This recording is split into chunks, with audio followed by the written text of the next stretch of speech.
mahasiswa dan dosen Institut Agama Kristen Negeri, IAKN, Toraja yang tergabung dalam forum kampus IAKN Toraja menggugat, Forkim, menggelar unjuk rasa di depan kantor IAKN Toraja, Selasa, 18 Maret 2025, siang. Unjuk rasa mendesak Rektor IAKN Tanah Toraja, Dr. Agustinus mundur dari jabatannya. Forkim menuding Agustinus telah melakukan pelanggaran akademik dan tata kelola perguruan tinggi. Perwakilan Forkim yang merupakan dosen Fakultas Teologi IAKN Tanah Toraja, Peter Randanbua, mengatakan ada sekitar 50 dosen yang tergabung dalam Forkim. Kami para dosen yang tergabung dalam Forkim akan melakukan mogok mengajar sampai kasus ini diselesaikan, katanya saat konferensi pers di Gedung Pascasarjana IAKN Tanah Toraja, Selasa, 18 Maret 2025, siang. Peter mengatakan aksi ini bertujuan agar integritas IAKN terjaga. Kami akan terus melakukan aksi jika tidak ada penyelesaian, lanjutnya. Perwakilan Forkim lainnya, James, mengatakan aksi ini merupakan titik puncak kesabaran. Kami rapat secara daring bersama Dirjen Bimas Kristen RI, dan dijanji akan segera melakukan investigasi. Tapi sampai hari ini tidak ada, ujar mantan Ketua Senat IAKN Toraja itu. Ini bukan yang terakhir. Bulan depan kami akan lakukan lagi aksi jika tidak ada tindak lanjut dari Kementerian Agama RI, lanjutnya. Presiden Mahasiswa, Presma, IAKN Toraja, Immanuel Taulangi, mengatakan akan melakukan mogok belajar jika tidak diselesaikan. Kami akan mogok belajar sampai hal ini tuntas, ucapnya. Immanuel juga berharap agar kasus ini bisa segera diselesaikan. Semoga cepat selesai agar kami bisa belajar seperti semula di kampus ini, harapnya.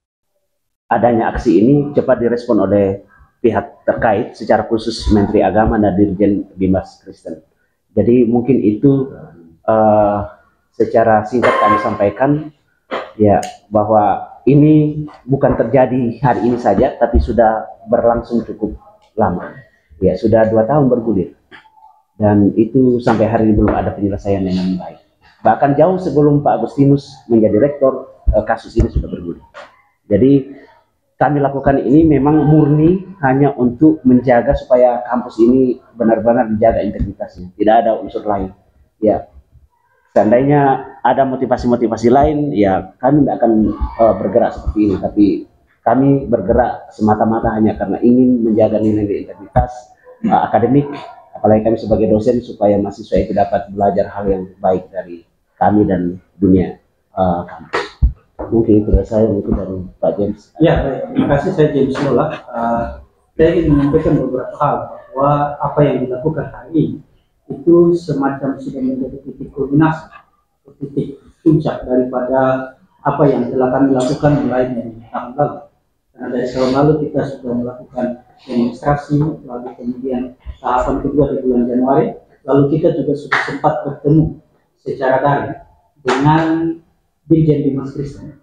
Dalam hal ini, waktu itu kami menyampaikan surat permohonan atau semacam surat ini kepada Menteri Agama, lalu kemudian didisposisi ke Dirjen Bimas Kristen, dan lepas tepat 1 bulan, karena kita pertemuan 17 Februari 2025, dan ini 18 Maret, tepat 1 bulan, belum ada perkembangan yang signifikan mengenai persoalan ini, sehingga kemudian kami merasa perlu untuk melakukan aksi lagi.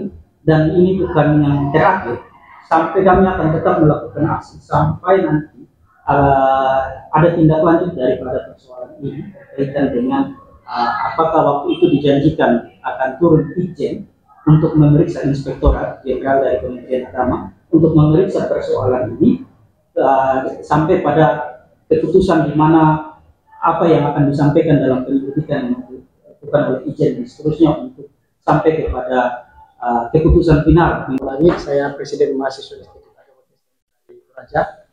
Senada yang disampaikan teman-teman tadi bahwa memang ini bukan kali pertamanya kami turun. Ini kedua kali, 2 kali kami turun dan membawa tuntutan yang sama. Namun lebih menekankan bahwa lebih mendesak Itjen untuk turun memberikan investigasi mengenai kasus ini, karena betul-betul polemik ini sangat meresahkan kami, terkhusus kami di internal kami saat ini. Kadang hal itu yang membuat juga proses pembelajaran terhalang, sehingga harapan kami bahwa ini kasus boleh terselesaikan dengan baik dan boleh kembali ke hal yang baik pula. Mungkin itu dari saya, sekian. Terima kasih sudah nonton, jangan lupa like, subscribe, dan share ya.